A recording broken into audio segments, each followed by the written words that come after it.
Okay, so we're going to go over, I'll first go over week four predictions, and then I'll go over some tips for ASTAM. So week four, week three went pretty well. We went 4-1. It's a pretty good bounce back week. So currently placing us at 7-8 or around four, right around upper end of 40%. So we're getting back to 500, getting back to profitability ranges. Week four predictions, Vikings 2.5 consecutive AFC upsets are rare. So last week it was Cleveland upsetting GB. It's also from the same division as well, so that's rare as well. This time it's Pittsburgh instead of Cleveland against the NFC North. So consecutive AFC upsets are rare against the NFC, right? And then Niners 3.5 consecutive AFC upsets, NFC are rare as well. That's against the Jags. Dolphins 2.5 consecutive divisional upsets are rare, plus Monday night consecutive upsets are rare as well. So the Dolphins Jets saw the upset last week with Carolina, Atlanta, Raiders -1.5, Rams 3.5 consecutive AFC upsets, NFC rare as well here against the Titans. But really, the trend of seeing which pattern of teams upset the following week and then making sure that they don't upset the next week, that trend has worked last week. And so we're going to carry that over to this week on consecutive AFC upsetting NFC. That has happened in week three. We're predicting that not to happen 2 weeks in a row in week four. And so we're picking those. So that's the logic there. And so these are the five picks: Vikings 2.5, Niners 3.5, Dolphins 2.5, Raiders 1.5, Rams 3.5. Now let's go to some ASTAM tips.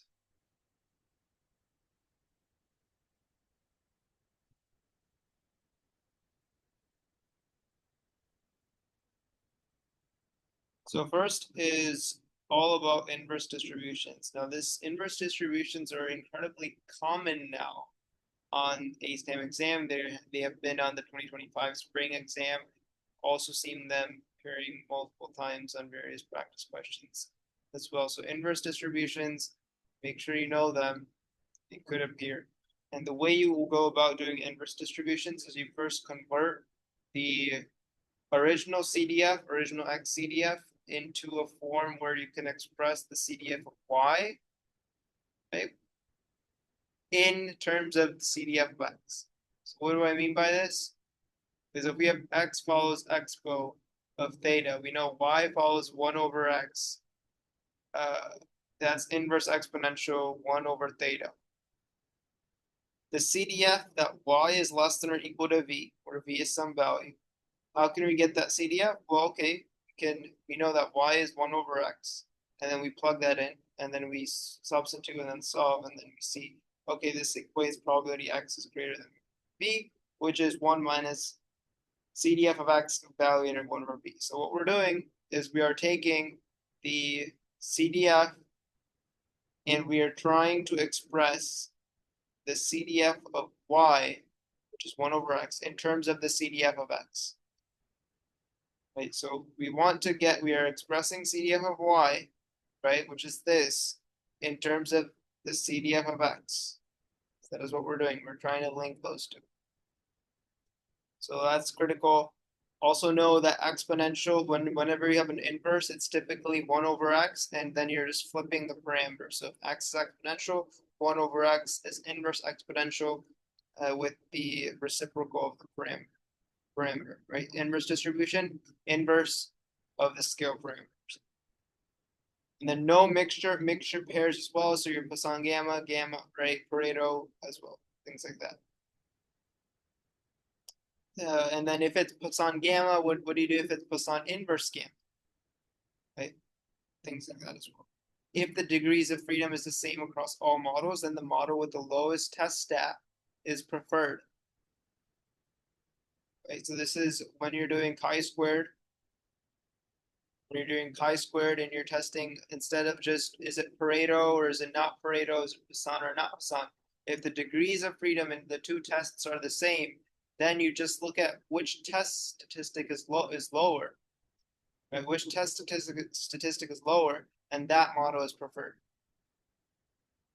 If x given exponential follow x given theta follows exponential, theta follows inverse gamma. Theta could also follow gamma of alpha 1 over beta, which is that it represents the same thing, 1 over theta. So what I mean is theta follows inverse gamma is the same thing as 1 over theta follows gamma of alpha 1 over beta. Right, so those two are the same thing. Make sure you know how to go about handling those inverse distributions, especially with the mixture with the conditional probability pairs. Hill estimator is a common one. We know that Hill estimator is when you approximate the tail index of Frechette distribution, which is when the e is greater than 0. That's the parameter. You can express in the form of s of x equals survival function equals x to the negative alpha. Alpha is the tail index. And why can we do this? Well, it is because of the fact that limit as n approaches infinity of L of d of x over L of x equals 1. That is what we can call L of x as slowly varying at infinity. And so we can express the survival function as the product of x to the negative alpha. Alpha is the tail index that we can approximate through the Hill estimator times L of x. Know the conjugate pairs and inverses. Fitted straight line to the natural log of losses is a common way for you to that's the way or for an exam question to give you, if we fit a straight line to the natural log of losses, this is the slope and this is even the intercept, and then you trend those into the future, into the forecast period. So this is when you trend and develop losses. Know the assumptions for BF, BS, Poisson, ODP, MAC, all those different models. Inflation and discounting and CL is common questions.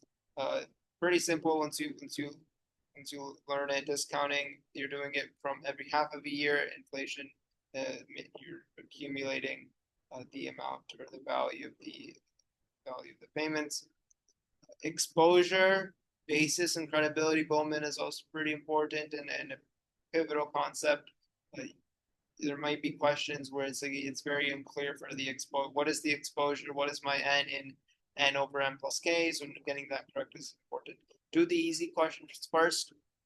It's very tempting in this exam to make sure you're doing to do everything in order, to make sure you're labeling all the work, but you really want to get all of the easy questions done first. If you're even slightly hesitant on a single question, it's better for you to just move on, get through as many passes of the exam as you can, and then go back and then iterate over and then fix some of the things that you want to fix and clean up and make sure that the grader knows what you're doing. So get through the easy questions first, get through sort of as many passes of the exam as you can first. If you even hesitant or stuck on something, best thing to do is actually just to move on and to get as many easy questions or easy things you can get right first, and then come back and then refine and then add more things, add more clarifying remarks to your paper. Sum of gamma, alpha, thetas, gamma, sum of alpha, theta. Scaling and summation of random variables is something you should do when you're dealing with probabilities. You're dealing with gammas, you know that the sum of gamma is gamma sum of alphas, right, if they're identically distributed. Non-parametric Bayes, make sure you know what the R and the N are referring to. R is number of policyholders and number of years of observation, number of time periods. PP plot, we know that the fitted CDF or the fitted CDF is on the y-axis and the empirical CDF is on the x-axis. And for that, you use the smooth empirical CDF over n minus n over n plus 1. We know that the empirical loss function of natural log of d, take the inverse of that is your Hill estimator. So you're taking the natural log of all the observations that are above some threshold, right? And then you're seeing how much they will vary against the natural log of the threshold, and then take the inverse of that is your Hill estimator. Method of local moment matching, just memorize the formula and fine. Uniform distribution is beta AB1, and this is the same one as the one you have in the formula sheet. which is mu a 1 minus mu b to the b minus 1. Mu is x over theta. Theta is 1, or the scale parameter. In the normalized distribution of the max block maximum, make sure you know that it's mn minus dn, by dn in the numerator, which is mu, right? And sigma is cn. Get through as many passes of the question as possible. We talked about that. X score test stat. Make sure that the expected counts must add up to the sample size if it is a chi-square distribution. So you must adjust your grouping accordingly. So if you get to a point where it's like 98% of the total, make sure you adjust your groupings so that if it's like 3, 4, you do anything greater than 3. So you adjust your grouping such that all of the summation, all of the expected props equal 1, and so all of the expected counts add up to the sample size. Parsimony is when the simple model is preferred, and we don't have any evidence that like this has a significantly greater accuracy for us to prefer it. If in terms of accuracy, if all the models are good enough, we prefer a simple model. Restrict all the universe of potential models, because if you simply try more and more models, eventually you'll get something that like works the best. So that's why you want to start off with restricted universe of potential models that could be a valid model for your use case. Read the question carefully, have an exact precision attitude. EL expected loss ratio method. AY0 still has some reserves. It's a bit unclear if it does or does not, so I don't think you would get those points if you do or do not, but they still have some reserves as to err on that side. Make sure when you are doing the product of the development factors to get the cumulative development factors, right? Not just the individual dev factors, but the cumulative dev factors, to make sure you take the product of that.